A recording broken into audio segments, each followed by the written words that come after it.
बिस्मिल्लाहिर्रहमानिर्रहीम। सेहत व तंदुरुस्ती के प्रोग्राम में आज हमारे स्टूडियो को रौनक बख्शी है। ख़ास तौर पर शऊर टीवी के नाज़रीन के लिए जानी पहचानी शख्सियत, मेरी मुराद है जनाब हाफ़िज़ मोहम्मद अंस फरीद साहब। अस्सलाम वालेकुम हाफ़िज़ साहब। हाफ़िज़ साहब क्या हाल हैं? ठीक हैं? आपकी मौजूदगी से भरपूर फ़ायदा उठाएंगे। तो आज आपसे सेहत के हवाले से सवाल है कि हमने कौन सी ऐसी चीज़ें हैं हमारे रोज़मर्रा इस्तेमाल में जिनको ज़्यादा करके, कम करके, रद्दोबदल करके हम अपनी सेहत को बेहतर बना सकते हैं। जी हाफ़िज़ साहब। अस्सलामु अलैकुम वरहमतुल्लाहि वबरकातुहू। तमाम नाज़रीन को रब्बिशरह सदरी वयस्सिर ली अमरी वहलुल उक़दतम मिन लिसानी यफ़क़हू क़ौली। अल्लाहुम्मा सल्लि अला मुहम्मदिन व अला आलि मुहम्मदिन कमा सल्लैता अला इब्राहीम व अला आलि इब्राहीम इन्नका हमीदुम मजीद। मेरे वालिद साहब बताया करते थे कि 4 चीज़ें अपनी ज़िंदगी के अंदर चेंज कर लो, इंशाअल्लाह अल्लाह तबारक व तआला की रहमत से कभी तुम बीमार हो ही नहीं सकते। 4 चीज़ें सिर्फ अपनी ज़िंदगी के अंदर चेंज कर लो। सबसे पहले तो जो चीज़ें इंसान ने पैदा की हैं, बनाई हैं, उसे जान छुड़वा लो। सबसे पहले इसमें सबसे पहली चीज़ जो आती है फास्ट फूड आता है, जो बर्गर है, शवारमा है, ये जितनी भी ऐसी चीज़ें, तली हुई चीज़ें। यानी हम खाना ही छोड़ दें? परहेज़ करें या तो परहेज़ कर ले या तो फिर घर में बनाना शुरू कर ले। जी बिल्कुल ठीक है ना जी। क्योंकि बाजारी चीज़ों का बिल्कुल उसका नुकसान ही नुकसान है, फ़ायदा बिल्कुल भी नहीं है उसका। तो सही है। अगर ये शौकीन है इन चीज़ों के, सऊदी में बड़ी ज़्यादा खाई जाती हैं, लेकिन वो अच्छी चीज़ में बनाते हैं। बिल्कुल जैसे कि जैतून के तेल के अंदर। और लाहौर में एक बड़े अच्छे मच्छी फरोश है, मछली फिश फ्राई करते हैं, वो सरसों के तेल में पकाते हैं। वाह। और सरसों के तेल का इस्तेमाल करो। ठीक है। अगर तो आपके अंदर हस्बे तौफीक है, जैतून के तेल के अंदर खाना पका लो, नहीं तो फिर सरसों के तेल के अंदर। सरसों के तेल के इतने ज़्यादा फायदे में जितने ज़्यादा बयान को उतने ही कम हो सकते हैं। वाकई बिल्कुल ऐसा ही है नाज़रीन कराम कि सरसों का तेल हमारी ज़िंदगी के लिए बेइंतहा मुफीद है।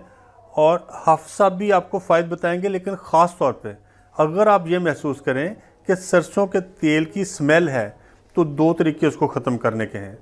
एक तो ये है कि सरसों के तेल में जो उसका डब्बा है, जो चीज़ भी है, उसमें गरम मसाला डाल दें। वो अगर कुछ दिन रहेगा तो उसको बाद खाने पकाने में सरसों का तेल जो इस्तेमाल होगा वो स्मेल नहीं देगा। दूसरी चीज़ ये है कि इसको पका लिया जाए, इस्तेमाल से पहले पका लिया जाए, और जब पकाते हैं तो इसमें लहसुन डाल लिया जाए। जब वो पक जाए अच्छी तरह, लहसुन जल जाए, तो उसको महफूज कर लें। इंशाल्लाह ये भी हमारे खानों में किसी किस्म की ऐसी चीज़ नहीं पैदा करेगा कि हम खा ना सकें। जी अफसर। सरसों के तेल के फायदा, सबसे बड़ा फायदा जो आपको नजर आता है, ये सारी दुनिया को नजर आता है, वो अचार के अंदर है। वाह। ये सरसों का तेल जिस खाने में पक जाए, ना तो खाना जमने देता है, ना तो जमता है। बिल्कुल सही। ना तो किसी चीज को ये जमने देता है, ना तो खराब होने देता, ना अंदर जाके जमता है। सही। और घी पता नहीं किस चीज से बना है, और खाने के बाद क्या नुकसान है हमें इस चीज का नहीं पता है। बहुत से नुकसान आता है। और सरसों का तेल तकरीबन मैं कह सकता हूँ 99% बीमारियों का इलाज है। ना तो ये जो जिस्म के अंदर नाली इस पे ये जमता है, ना तो ये हार्ट का मसला होने देता है, ना तो ये शुगर का मसला होने देता है, ना बहुत सी ऐसी बीमारियां जिसका ये बिल्कुल साइड इफेक्ट से बचा देता है। ये नाज़रीन कराम, आज ये बात जो हो रही है, कसम से कहता हूँ, अगर आप लोग इस पर अमल कर लें तो ख़ास तौर पे 2 पेशेंट, ट्राइग्लिसराइड वाले पेशेंट और LDL वाले पेशेंट, किसी इलाज के बगैर वो सेहतयाब हो सकते हैं। यानी कैसी बात है कि खाने में चिकनाई भी मिल रही है, खुश जायका चिकनाई मिल रही है, और बीमारी भी दूर हो रही है।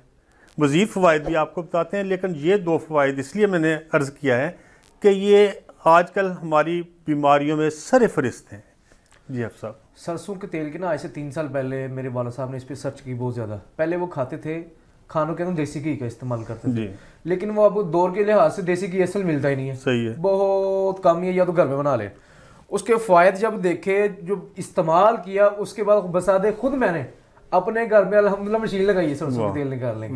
वो घर में सरसों का तेल ही इस्तेमाल करते हैं, और मेरी जितनी भी फैमिली के तलका था वो आगे मुकम्मल के मुकम्मल ही सरसों का तेल इस्तेमाल करते खानों के अंदर। ये बहुत ही फ़ायदेमंद चीज़ है। उसके बाद जो चीज़ें इंसान ने बनाई है उसे खाना छोड़ दें, क्यों कि ये आप वाश करके खा ही नहीं सकते। सही बात, ठीक है ना। तो जो चीज़ अल्लाह ताला ने बनाई है, अल्लाह तबारक व तआला ने बनाई, इसे इस्तेमाल करें। इसमें सबसे बेहतरीन जो चीज़ है ये फ्लूट का इस्तेमाल है। फ्लूट जैसे भी जहाँ से भी होके आया हो इसे वाश करें और खा लें। आप वाश कर सकते हैं, शवारमे को आप कभी भी वाश नहीं कर सकते, और ना तो ऐसी तली हुई चीज़ों को आप वाश करके खा सकते हैं। ये